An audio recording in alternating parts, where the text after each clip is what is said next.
Tere, head televaatajad! Meil on siin täna käsil üks väga ajalooline hetk. Germo Karro on minu hea sõber ja kaaslane siin, kellega koos me paneme täna aluse ühele väga ajaloolisele hetkele. Me hakkame ehitama esimest osa suurest projektist, mis peaks saama elamuskeskuseks siin ja rääkima Eesti ja eestlaste lugu läbi metsa ja puidu võtme.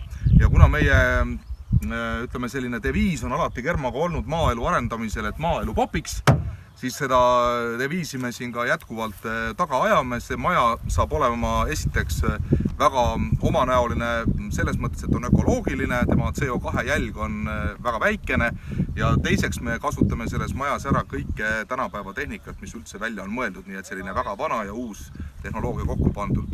Aga täna on meil see hetk, kus me paneme nurgakivi sellele esimesele hoonele, nii et Germo, kirjutame siia midagi ägedat. Hea tunne on siin olla. Et siis 24. mai 2017. aasta ajalooline hetk, meie titaan sellises kapslis läheb siis üks ajalooline dokustaat siia maa sisse. Me oleme kodukuubis seltskonnaga tunnistajaks millelegi väga suure algusele.